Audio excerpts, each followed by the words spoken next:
Bom dia, pessoal. Eu vou estar falando com vocês sobre fisiologia endócrina nessa aula aqui. Nós vamos estar falando sobre uma breve introdução do que é o sistema endócrino, sua definição, sobre as classes hormonais, sobre os mecanismos de ação dos hormônios. Isso aqui vai envolver, no caso, os receptores e sistema de segundos mensageiros, o eixo hipotalâmico hipofisário e os mecanismos regulatórios. Então vamos lá. Definição do sistema endócrino. É uma coleção de glândulas que tem função para regular órgãos do corpo de modo a atender às necessidades de crescimento e reprodução do organismo, manutenção, pressão arterial, concentração de íons e outras substâncias plasmáticas. Também possuem influência no comportamento. Quais são os principais componentes do sistema endócrino? Nós temos o eixo hipotalâmico hipofisário, a tireoide e paratireoides, o pâncreas endócrino, as glândulas adrenais ou suprarrenais, os testículos, os ovários, a placenta, que é uma glândula endócrina temporária, e as células endócrinas. Células endócrinas são células que podem estar em órgãos e que nem por isso esses órgãos são considerados glândulas endócrinas. O que são os hormônios? São mensageiros químicos liberados no sangue por glândulas, células endócrinas ou neurônios e irão atuar em outro local do corpo. Nós podemos ter hormônios endócrinos e hormônios neuroendócrinos. Como hormônios endócrinos, eu trouxe como exemplo aqui os mineralocorticoides, os glicocorticoides e os andrógenos, que são hormônios da glândula adrenal, e também o peptídeo natriurético atrial, para exemplificar a questão das células endócrinas. Então, o coração ele tem células endócrinas que liberam esse hormônio e nem por isso ele é considerado uma glândula endócrina. O outro exemplo seria a eritropoetina pelos rins. Os hormônios neuroendócrinos, eu trouxe o ADH ou vasopressina e a ocitocina, que são hormônios da neurohipófise, e as catecolaminas. As catecolaminas são hormônios do sistema nervoso parasimpático e também da medula adrenal. Opa, eu falei sistema nervoso parasimpático, mas é sistema nervoso simpático, tudo bem? Perdão. Classificação. Os hormônios podem ser classificados em proteicos, peptídeos, esteroides ou derivados da tirosina. Vamos estar falando sobre todas essas características de cada uma das classes, começando pelos proteicos peptídeos. Eles são sintetizados e armazenados como qualquer outra proteína, então vai haver transcrição e tradução e ficam armazenados em vesículas secretoras, esperando que haja o estímulo para exocitose. A liberação eu acabei falando anteriormente, é a exocitose. São transportados no plasma livremente porque eles são hidrofílicos ou lipofóbicos. Possuem meia-vida curta. O local do receptor é na membrana plasmática. E a resposta da interação leva à ativação de sistemas de segundos mensageiros. Isso aqui vai estar relacionado a AMP cíclico, inositol 3-fosfato. Vai ter relação com o tipo do receptor também na membrana. Como exemplo, eu trouxe os hormônios hipofisiotróficos, que são os hormônios liberados pelo hipotálamo que conseguem estimular a adenohipófise. Nós vamos estar falando mais deles lá na frente. Temos os hormônios da adenohipófise, GH, FSH, LH, TSH, prolactina, ACTH e outros. Os hormônios esteroides, eles são derivados do colesterol e são sintetizados sob demanda. Então, eles não ficam armazenados esperando o estímulo para a exocitose. Eles são liberados por difusão simples porque eles são hidrofóbicos ou lipofílicos e por conta disso eles também precisam ser transportados via proteínas transportadoras. Possuem meia-vida longa, o local do receptor é intracelular, pode ser tanto no citoplasma ou no núcleo, só que hoje em dia os materiais eles trazem que os hormônios esteroides também podem ter receptores de membrana. A resposta da interação com o receptor leva à ativação de fatores de transcrição, formando RNA mensageiro e depois tradução. Como exemplo, eu coloquei aldosterona, cortisol, progesterona, estradiol, testosterona, 1,25 de hidroxicolecalciferol, que é a forma ativa da vitamina D, também pode ser chamada de calcitriol. Os derivados da tirosina também são chamados de aminas. Podem ser as catecolaminas ou os tireoidianos, então existe essa subdivisão. As catecolaminas elas vão se assemelhar bastante aos peptídeos proteicos e os tireoidianos aos esteroides, com uma pequena diferença nos tireoideanos. Então, as catecolaminas são sintetizadas e armazenadas em vesículas secretoras, então vai haver aquela síntese prévia, vai ser liberada via exocitose, transporte no plasma livre, porque são hidrofílicas, a meia-vida é curta, o local do receptor é na membrana celular, a resposta da interação leva à ativação de sistema de segundos mensageiros. O exemplo são as 3 catecolaminas, que são dopamina, norepinefrina e epinefrina. A norepinefrina pode ser chamada também de noradrenalina e a epinefrina de adrenalina. Os hormônios tireoideanos, eles são sintetizados previamente e ficam armazenados na tireoglobulina. Quando a gente for falar da síntese dos hormônios, vai ficar melhor para entender isso aqui. Eles são liberados por difusão, transportados no plasma ligado a proteínas transportadoras, porque eles são hidrofóbicos. A meia-vida é longa, o local do receptor é intranuclear e a resposta da interação leva à ativação de fatores de transcrição. Os exemplos são o T3 e o T4, triiodotironina e tetraiodotironina, que também é conhecido como tiroxina. Então observa que é bem semelhante aos esteroides, com essa pequena exceção aqui na síntese, porque esses aqui são sintetizados previamente e ficam armazenados. E não é sob demanda. Agora falando da síntese de cada uma dessas classes hormonais, os hormônios peptídeos proteicos são sintetizados como qualquer outra proteína. Então vai ter transcrição dos genes no núcleo, formando RNA mensageiro, leitura do RNA mensageiro, que é a tradução, formando o pré-pró-hormônio no retículo endoplasmático rugoso. Aqui dentro vai ter as primeiras alterações formando o pró-hormônio e no aparelho de Golgi outras alterações formando o hormônio.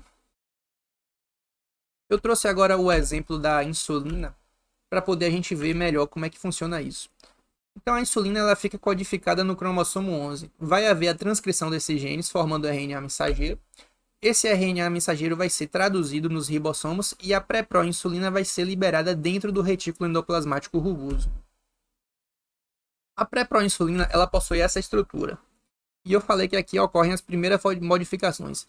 Na pré-proinsulina vai haver a clivagem do peptídeo sinalizador e vão ser formadas essas pontes de sulfeto, 2 pontes entre o peptídeo A e o peptídeo B e uma ponte no próprio peptídeo A. Essa estrutura formada aqui agora é chamada de proinsulina e ela vai para o aparelho de Golgi. No aparelho de Golgi vai haver a última etapa, que vai ser a clivagem do peptídeo C. Então agora nós temos o peptídeo C e aquela estrutura que ficou ali é a insulina propriamente dita. Esses 2 componentes vão ser armazenados nas vesículas secretoras, aguardando o estímulo para que haja a sua exocitose. O estímulo da insulina, no caso, vai ser o aumento da concentração de glicose. Os hormônios esteroides, eu falei antes, eles são derivados do colesterol. O colesterol ele é um lipídio e 80% dele vai ser capturado pelas células endócrinas via LDL. Então essas células elas vão ter os receptores de LDL e o restante pode ser sintetizado a partir da acetilcoenzima A. Esteroidogênese é o processo pelo qual o colesterol vai passar por diversas enzimas até resultar no hormônio final. Nós vamos ver várias vias de esteroidogênese aqui na frente, já. As glândulas que conseguem fazer a esteroidogênese são as adrenais, os testículos, os ovários e a placenta. Nós vamos estar estudando a esteroidogênese adrenal, testicular e ovariana. Como que funciona a esteroidogênese adrenal? A glândula adrenal ela possui um córtex e uma medula. O córtex é que está relacionado à esteroidogênese. A medula, na verdade, é um componente do sistema nervoso simpático. A gente vai falar também da síntese de catecolaminas lá. Então, nós temos o córtex, e no córtex nós temos 3 subzonas, que são de mais externa para mais interna: a zona glomerulosa, a zona fasciculada e a zona reticular. Basicamente, o que vai diferenciar a esteroidogênese nessas zonas vão ser a presença de determinadas enzimas. Eu vou ter enzimas em uma zona que não vão haver em outra, mas eu também vou ter várias enzimas repetidas nas zonas. Vamos ver. Na zona glomerulosa, nós vamos ter toda essa cascata, e quando a gente comparar com essa zona fasciculada, a enzima que vai diferenciar ela vai ser essa aldosterona sintase. Então, na zona fasciculada, vamos ter também essa 3-beta, 21-alfa, 11-beta, formando outros produtos que vão ser diferentes, porque essa zona aqui ela vai ter outra enzima desviando a via, e esses esteroides formados na zona glomerulosa são chamados de mineralocorticoide, sendo o principal deles a aldosterona, tudo bem? Agora observa o que acontece na zona fasciculata. Existe essa enzima aqui, ó, chamada de 17-alfa-hidroxilase, e aí ela desvia a via para a síntese dos glicocorticoides. A via que nós estamos vendo anteriormente são a dos mineralocorticoides. A mesma 3-beta que está aqui também está aqui. A mesma 21 que está aqui também está aqui. Depois eu vou colocar o esquema completo, a gente vai conseguir ver melhor. E a 11-beta também está aqui. Então aqui não tem aquela aldosterona sintase e tem essa enzima aqui desviando. Quando a gente fala da zona reticular, vai haver outra enzima, que é a 17-20-líase, desviando para a síntese dos andrógenos adrenais, que é o DHEA e a androstenediona. Observa que a enzima 3-beta-hidroxisteroide desidrogenase também está aqui. Também está aqui e aqui. Aqui o esquema completo para poder a gente comparar. Observa elas. E aqui as enzimas que diferenciam as zonas, digamos assim. A 17-alfa, desviando para glicocorticoides, e a 17-20-líase desviando para andrógenos, em cada uma das zonas.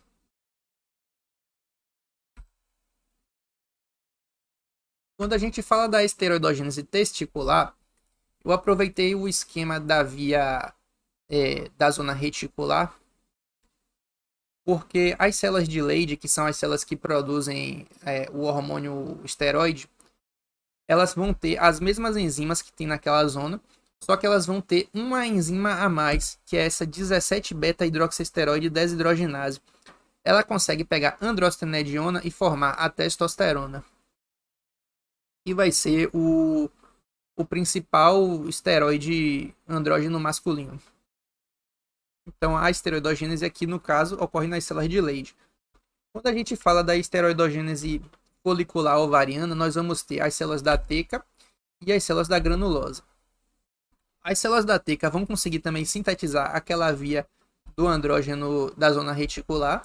Elas vão liberar progesterona e elas chegam até a etapa da androstenediona. Elas também não têm a enzima 17-beta.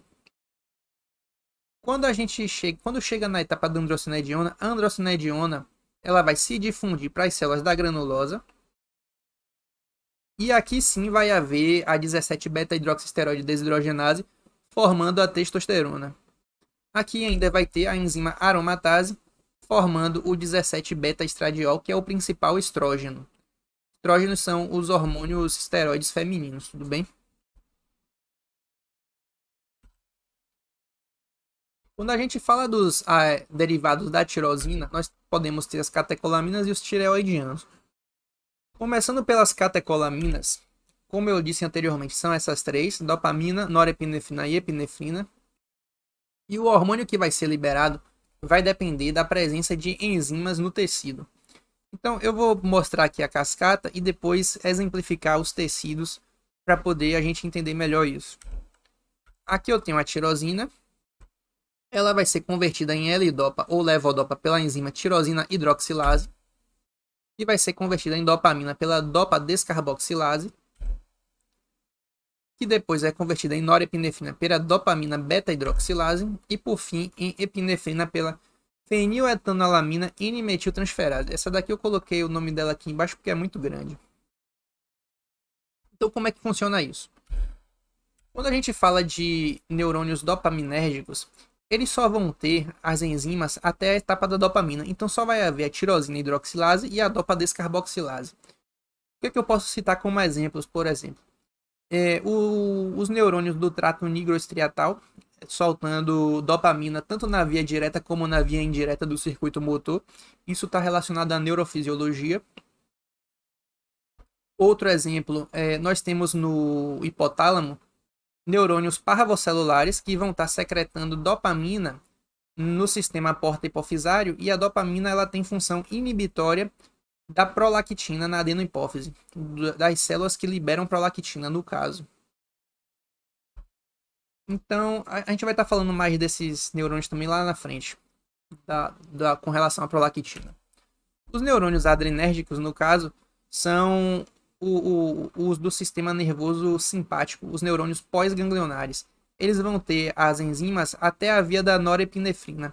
Então, eles vão ter essa dopamina beta-hidroxilase que não tinha anteriormente. E, por fim, a medula adrenal. A medula adrenal ela também é um componente do sistema nervoso simpático. E ela vai ter essa última enzima aqui, feniletanolamina N-metiltransferase, formando a epinefrina ou adrenalina. E aí ela vai liberar esses hormônios no sangue, no caso.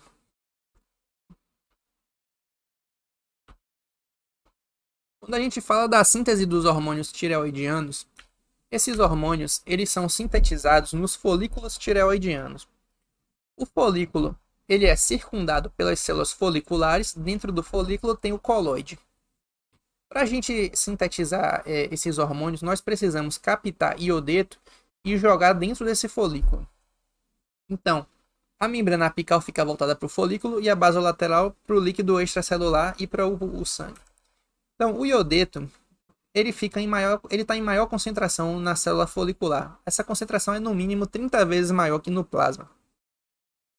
Então, para poder haver essa captação, precisa haver um gasto de energia. Como é que funciona isso? Nós temos na membrana basolateral bombas de sódio e potássio, jogando o sódio para fora e potássio para dentro. Com isso, a gente reduz a concentração de sódio intracelular e forma um gradiente. Essa proteína chamada de Nis, ela é um cotransportador sim-porte de sódio e de cloreto. Ela vai permitir agora a entrada de sódio por conta desse gradiente, e aí o cloreto pega e entra junto com o sódio. Como a energia gasta não é diretamente por essa bomba, esse transporte ativo aqui ele é dito como transporte ativo secundário. Agora que o iodeto está dentro da célula, ele precisa passar para o folículo. A proteína que vai permitir isso é a pendrina, que é um transportador antiporte. Então ela pega o cloreto, joga para o folículo e pega outro íon, que no caso vai ser o cloreto, e manda para dentro da célula. Agora que o iodeto está aqui dentro do folículo, vamos ver o que vai acontecer. Na membrana apical, a gente tem a enzima tireoperoxidase, e dentro do coloide, a gente tem a tireoglobulina. A tireoglobulina ela é uma glicoproteína produzida pela célula folicular que vai ter os resíduos de tirosina, que são fundamentais para a síntese desses hormônios, assim como o iodo. Aqui dentro do folículo, quem vai fazer tudo basicamente vai ser essa enzima aqui, ó, tireoperoxidase. Então vamos ver as funções dela.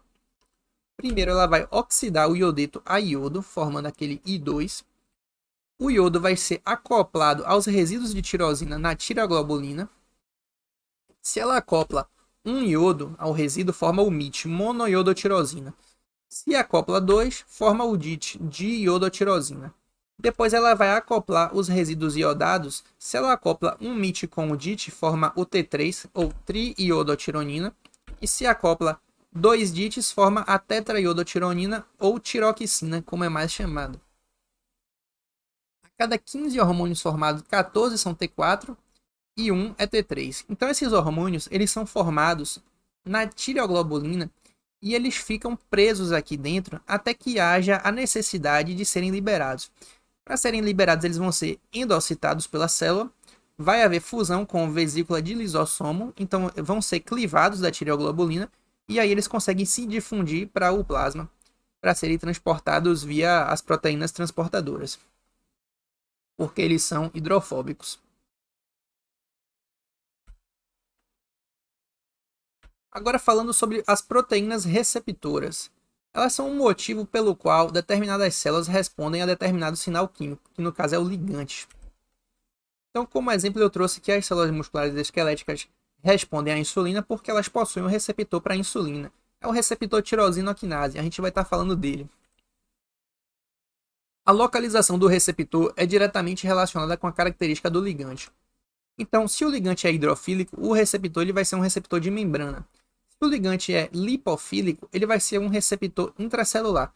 Só que aqui tem um asterisco que hoje em dia os materiais trazem que já se sabe que existem receptores de membrana para os ligantes lipofílicos. Só que aqui nessa aula a gente vai focar nos intracelulares, tudo bem? A Apenas para citar os receptores mais associados à fisiologia endócrina, nós temos receptores de membrana, os associados à proteína G, os receptores tirosina quinase. Aqui eu estou colocando alguns ligantes. Os ligantes aqui no caso são a insulina e o IGF-1. Existem outros que eu vou estar também exemplificando mais à frente, mas esses mais relacionados ao sistema endócrino. E receptores associados à tirosina quinase. É uma proteína que vai estar associada ao receptor e ela tem essa função tirosina quinase. Então, no caso, é o receptor do GH e da prolactina. Para receptores intracelulares, eles podem estar localizados tanto no citosol como no núcleo. Se for no citosol, eles são os receptores dos mineralocorticoides e glicocorticoides, que são aqueles esteroides produzidos tanto na zona glomerulosa como na zona fasciculada da glândula do córtex adrenal, como a gente viu. E temos receptores nucleares, que são para outros esteroides e hormônios tireoideanos. Vamos estar falando de cada um desses aqui. Os receptores associados à proteína G, o receptor ele possui 7 hélices transmembranares, sendo que na superfície extracelular tem a região para interagir com o ligante e na intracelular a interação com a proteína G. A proteína G é uma proteína trimérica composta por 3 subunidades, alfa, beta e gama. A subunidade alfa é que vai dar o nome dela, se ela é uma GS, uma GQ, uma GI. Eu vou estar falando mais disso mais à frente. Ela recebe esse nome de proteína G porque ela consegue se ligar ao nucleotídeo guanina, tanto na forma GDP como na GTP. Se estiver ligada na forma GTP, ela está ativa. Se for na forma GDP, ela está inativa. A subunidade que vai se ligar com o GDP ou GTP, no caso, é a subunidade alfa. E essa subunidade ela possui atividade GTPase. Então ela consegue quebrar o GTP em GDP mais fosfato inorgânico. Aqui a gente consegue ver uma imagem que mostra essa proteína, mas eu fiz um esquema aqui que dá para a gente entender melhor e mais dinâmico. Então aqui tem uma membrana plasmática, aqui está o meu receptor, aqui a proteína G. Então aqui eu tenho o meio extracelular e o intra. Aqui a gente tem a proteína efetora, que vai ser ou uma adenililciclase ou uma fosfolipase C, vai depender do tipo da subunidade alfa. E a gente vai estar falando dela também mais à frente. Vai estar relacionada ao sistema de segundos mensageiros. Quando o ligante se liga ao receptor, ele provoca uma mudança conformacional no mesmo. Essa mudança conformacional permite a liberação do GDP, da subunidade alfa, e aí vem e se liga um GTP. Agora, essa proteína G está ativa, a subunidade alfa ela vai se dissociar da beta-gama, e vai em direção à proteína efetora, ativando ela ou inibindo, a depender do tipo da subunidade alfa. Após executar essa função, a subunidade alfa vai exercer sua atividade GTPase, quebrando GTP em GDP mais fosfato inorgânico, e agora ela volta a ficar na forma inativa. Ela retorna para o complexo beta-gama e a proteína G fica inativa novamente.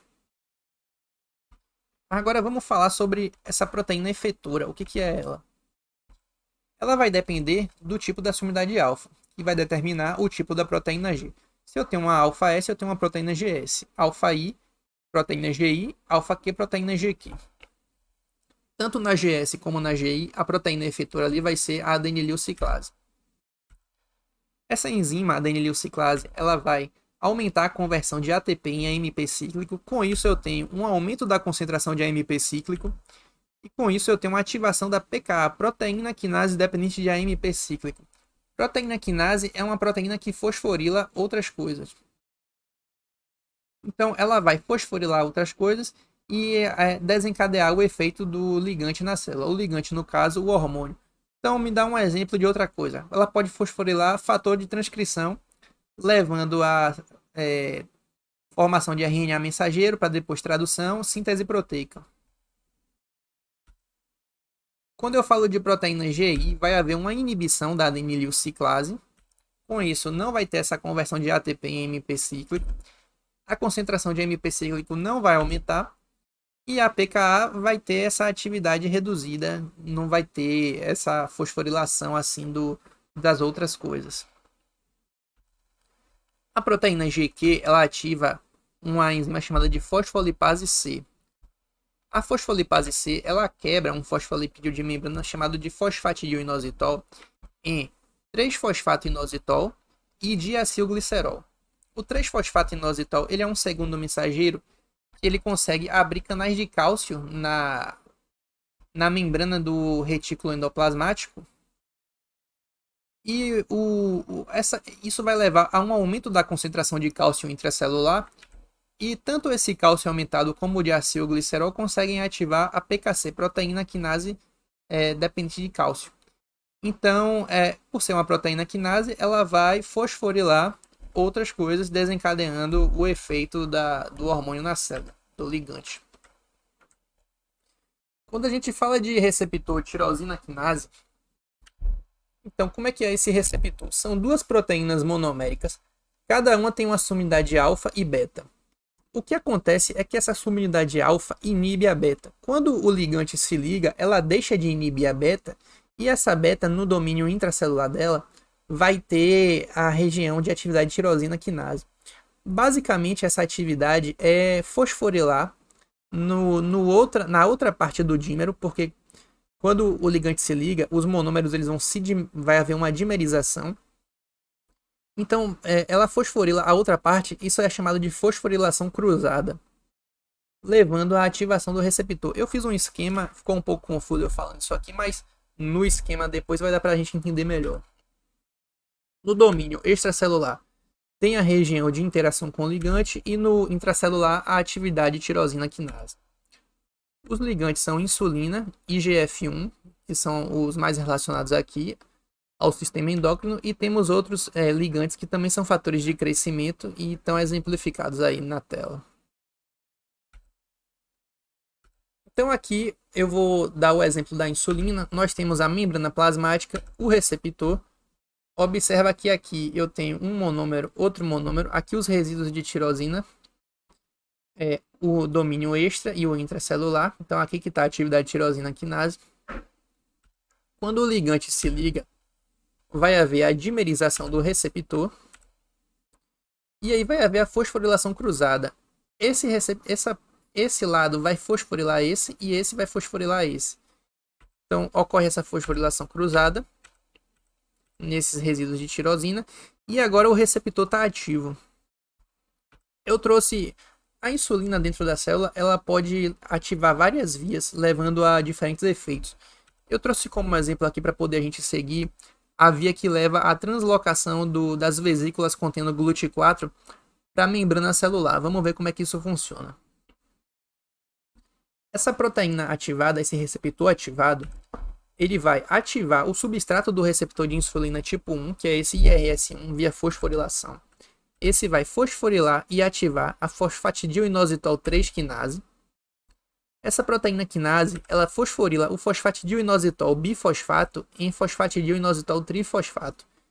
Esse aumentando de quantidade leva à ativação da proteína quinase dependente de fosfatidioinositol trifosfato, que é essa PDPK1. Essa proteína ativa a proteína quinase B, que é a AKT. O que acontece aqui agora é que essas vesículas elas ficam sendo inibidas de serem translocadas por esse fator ASC160. O que a AKT vai fazer vai ser fosforilar esse fator, e com isso o que estava sendo inibido por ele vai deixar de ser inibido. E agora as vesículas vão poder translocar para a membrana, expressando os canais GLUT4 nela. Quais células são que fazem isso? O tecido muscular estriado esquelético e os adipócitos, por exemplo. Essa fosforilação aqui, no caso, ela é inibitória. Os receptores associados à tirosina quinase também são duas proteínas monoméricas, só que eles não têm atividade de tirosina quinase intrínseca. Eles vão ter uma proteína grudada neles no meio intracelular que vai ter essa atividade, que vai ser a JAK. A gente vai ver ela. No domínio extra tem a interação com o ligante e no intracelular a região de associação com a proteína que tem atividade de tirosina quinase. Esse receptor é tanto o receptor de GH como prolactina, e tem outros exemplos aqui que eu trouxe caso alguém tenha interesse. Então, aqui eu tenho a membrana plasmática, aqui eu tenho o receptor. Observa que aqui eu tenho um meio extracelular, um meio intra, a proteína JAK, que vai ser aqui, vai ter a atividade de tirosina quinase, associada a um monômero.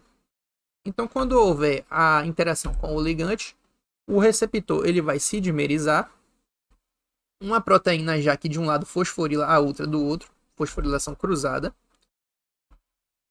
E agora, essa proteína JAK de um lado vai fosforilar o lado ipsilateral do monômero e a do outro fosforilar do outro. Com isso, o receptor está ativado. O que vai acontecer agora é que o fator de transcrição STAT é o transdutor de sinal e ativador da transcrição. É um fator de transcrição, na verdade. Ele se liga ao receptor e essa proteína JAK vai fosforilar cada um desses STATs. Aí forma-se um dímero de STAT. Esse dímero de STAT se separa do receptor e vai em direção ao núcleo. E lá ele vai desencadear a transcrição gênica, levando à síntese proteica e desencadeando os efeitos do hormônio na célula, tudo bem? Os receptores intracelulares, eles vão formar complexo com o ligante e vão também promover inibição ou estímulo da transcrição gênica no núcleo. Eles podem estar tanto no citosol, que vão ser os receptores mineralocorticoides e glicocorticoides. Então, eles, quando se ligam ao ligante, vão formar um complexo e depois vão migrar para o núcleo, vão se translocar para lá. Ou podem estar diretamente no núcleo, que são os receptores de outros esteroides, como estrógeno e progesterona, e dos hormônios tireoideanos. Eu trouxe aqui o exemplo da aldosterona para poder a gente ver como é que funciona. A aldosterona ela atua nas células principais, que são células que ficam no final do túbulo contorcido distal e nos ductos coletores do néfron. Então, quando a gente olha a estrutura do néfron, a gente vai ter a membrana adiluminal, que fica voltada para o lúmen, e a basolateral. Na membrana adiluminal, eu acabei falando já, ela está voltada para o lúmen, e a basolateral, o líquido extracelular e o plasma. Aqui nós temos o receptor mineralocorticoide e a aldosterona. Apenas para falar, a função da aldosterona é reabsorver sódio e secretar potássio. Então vamos ver como é que ela vai fazer isso. Ela se difunde pela membrana e encontra seu receptor mineralocorticoide. O complexo formado migra para o núcleo, como eu falei anteriormente, e desencadeia a transcrição para depois tradução, formando proteínas. Que proteínas são essas? Nós vamos ter bombas de sódio e potássio na membrana basolateral, levando a saída de sódio e a entrada de potássio. Com isso, o sódio aqui dentro ele vai diminuir de concentração.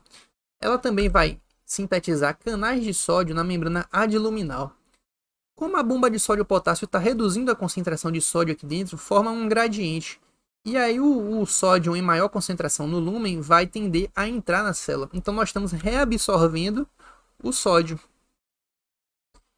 O pensamento para o potássio vai ser o mesmo. A concentração de potássio dentro da célula está aumentando, vai formar um gradiente com o lúmen. E por conta desse gradiente, o potássio vai tender a sair, vai ser secretado. E assim a aldosterona desempenha sua função. Agora falando sobre o eixo hipotálamo-hipofisário, o hipotálamo ele é uma parte do diencéfalo que fica localizado abaixo do tálamo. Possui várias funções, eu trouxe aqui alguns exemplos. Ele regula a temperatura, apetite, sede e ciclo circadiano. Ele controla o sistema nervoso autônomo, que é o simpático e o parasimpático. E controla também a glândula hipófise, que vai ser o que a gente vai estar estudando aqui agora. Esse controle da hipófise ocorre de maneiras distintas, porque a hipófise ela possui duas origens embriológicas. Eu vou estar falando da embriologia da glândula mais à frente, só que essa diferença embriológica vai determinar como ocorre a interação com o hipotálamo. Vamos dar uma olhada. Com a adenohipófise, o hipotálamo ele interage assim. Ele tem os núcleos hipotalâmicos que vão ter neurônios parvocelulares. Esses neurônios eles vão secretar hormônios hipofisiotróficos no sistema porta-hipofisário que fica localizado na região da eminência mediana. Então, por esse sistema porta-hipofisário, os hormônios hipofisiotróficos vão chegar na adenohipófise e vão estimular ou inibir determinadas células localizadas lá. Quais são esses principais hormônios? Nós temos o GHRH, que ele consegue estimular os somatotrofos na adenohipófise a liberar o GH. O CRH, que consegue estimular os corticotrofos a liberar o ACTH. O ACTH é o hormônio estimulante do córtex da glândula adrenal. O GNRH consegue estimular os gonadotrofos na adenohipófise a liberarem o LH e o FSH. O TRH, que consegue estimular os tireotrofos a liberarem o TSH. E a dopamina, diferente dos outros, ela vai ter uma função inibitória dos lactotrofos. Então ela inibe a liberação de prolactina, enquanto que o mesmo TRH que estimula os tireotrofos a liberar TSH, consegue estimular os lactotrofos a liberarem prolactina. Observa que o comando para prolactina ele é inibitório. Então se ocorre uma interrupção da comunicação da adenohipófise com o hipotálamo, o que estava sendo inibido deixa de ser inibido, então a prolactina ela tende a aumentar. Então tem essa relação importante e interessante aqui. Aqui eu trouxe uma imagem para poder a gente entender isso aqui melhor. Então aqui eu tenho o hipotálamo, os neurônios parvocelulares secretando aqui na região da eminência mediana, no sistema porta-hipofisário, os hormônios hipofisiotróficos. Aí eles vão para o sistema porta-hipofisário e chegam naquelas células que eles têm trofismo para poder estimular ou inibir.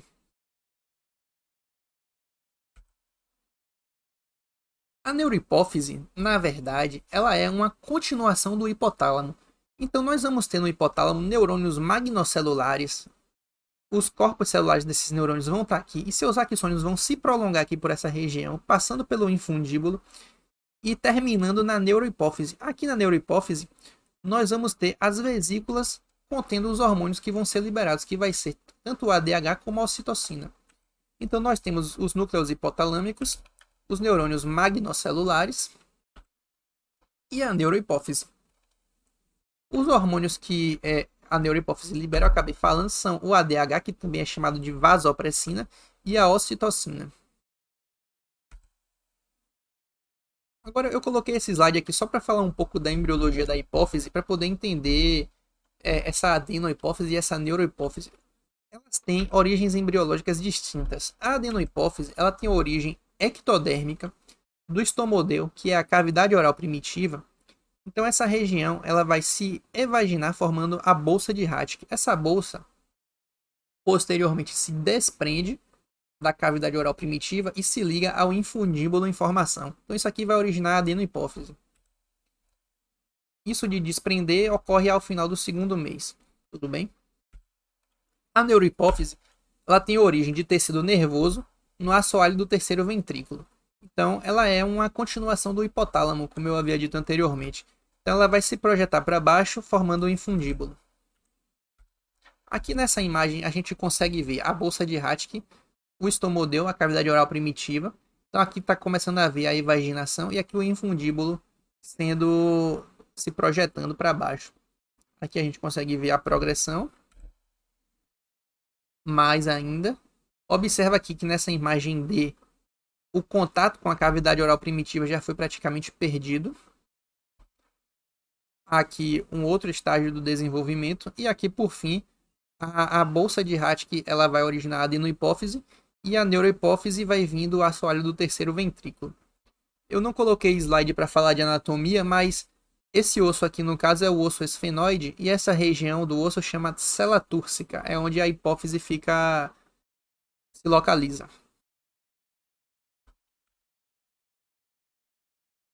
Por fim, vamos falar dos mecanismos regulatórios. Regulação da secreção hormonal. Qual a importância? Os hormônios eles precisam estar em determinada faixa de concentração para poder exercer sua função e evitar problemas relacionados à hipersecreção e hipossecreção. A gente sabe que os problemas relacionados à hiper e hipossecreção vão originar várias patologias a cada um hormônio. que podem ser estudadas aqui também posteriormente. Então nós temos mecanismos de feedback. Temos o feedback negativo e o feedback positivo. No feedback negativo, ele é o principal forma de retroalimentação. Então, no sistema endócrino, um hormônio ou uma característica de sua ação vai inibir diretamente ou indiretamente a secreção de mais hormônio. As formas de feedback negativo são retroalimentação de alça longa, retroalimentação de alça curta e retroalimentação de alça ultra curta. Então, aqui nós temos o eixo hipotálamo hipofisário e a glândula. Nós já conversamos que o hipotálamo libera o hormônio hipofisiotrófico, que vai estimular a hipófise. Eu coloquei ali a exceção da dopamina, só que existem outros também que são inibidores no caso. Mas aqui a gente vai considerar os estimulatórios. A hipófise vai liberar o hormônio hipofisário, que vai estimular a glândula. E a glândula vai liberar o hormônio da glândula. Tudo bem? Quando esse hormônio da glândula inibe a hipófise ou o hipotálamo, nós temos a retroalimentação de alça longa. Quando o hormônio hipofisário inibe o hipotálamo, nós temos a retroalimentação de alça curta.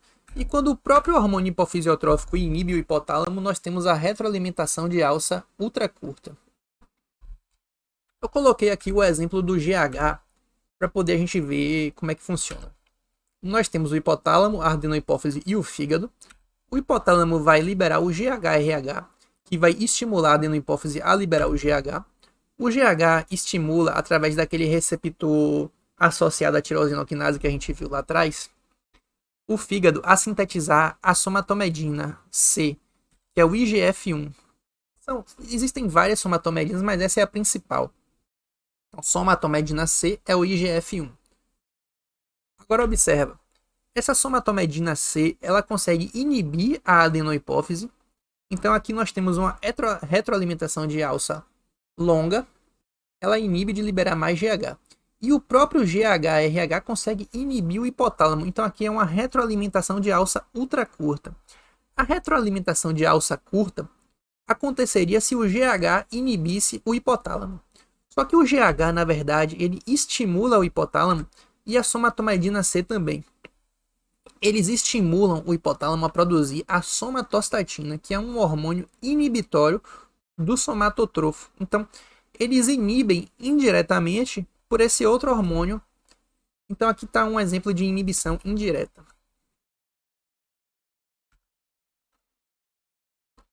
O feedback positivo vai ser o contrário do que a gente viu.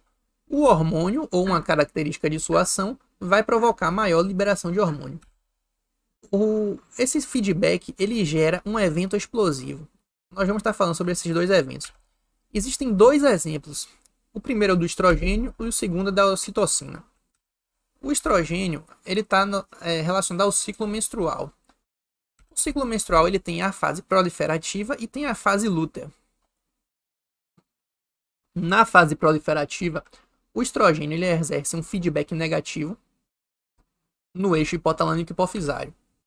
Só que nessa fase está havendo desenvolvimento folicular e com isso a concentração de estrogênio está aumentando.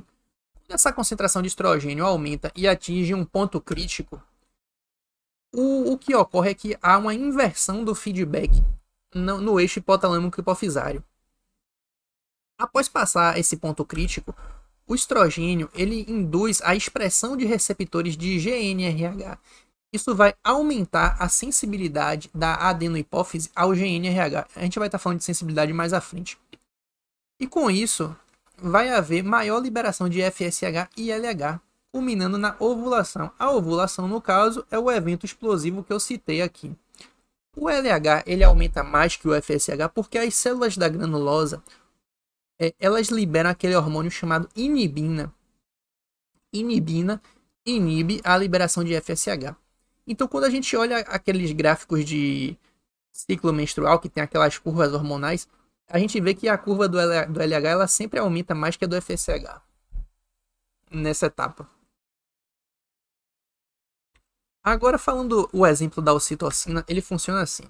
No útero gravídico, o feto em crescimento vai provocar um estiramento do colo uterino quando ele chegar em determinado tamanho.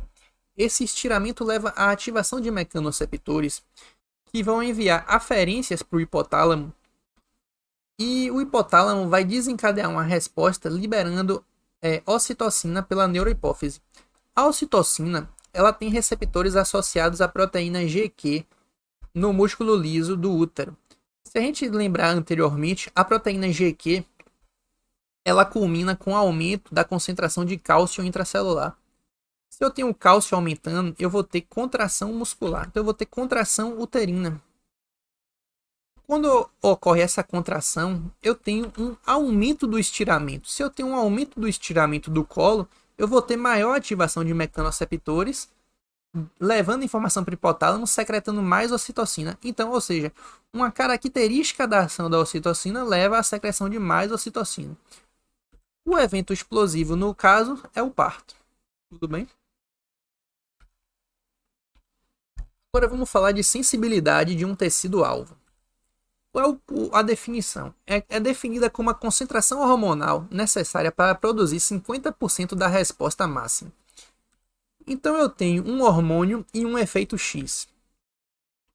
Agora, para eu produzir esse mesmo efeito X, eu vou precisar de maior quantidade de hormônio. Isso quer dizer que a sensibilidade do tecido caiu. Houve uma redução da sensibilidade para esse hormônio. Para eu produzir agora esse mesmo efeito X, eu vou precisar de menor quantidade de hormônio. Isso significa que a sensibilidade do tecido aumentou. Eu acabei já dando um exemplo disso. Eu vou falar desse exemplo já já. Os mecanismos: alterar o número de receptores e alterar a afinidade dos receptores. Alterar o número de receptores, o que eu falei do estrógeno no ciclo menstrual? Quando ele atinge o ponto crítico, ele aumenta os receptores de GNRH na adenohipófise. Então, se eu aumento os números de receptores, eu aumento a sensibilidade para o hormônio. Então, com menor quantidade de hormônio, eu consigo produzir o mesmo efeito X que eu mostrei anteriormente. Quando a gente fala de alterar o número de receptores, nós podemos ter o up regulation, que foi esse exemplo que eu citei, e o down regulation. O up eu aumento o número, aumenta a sensibilidade.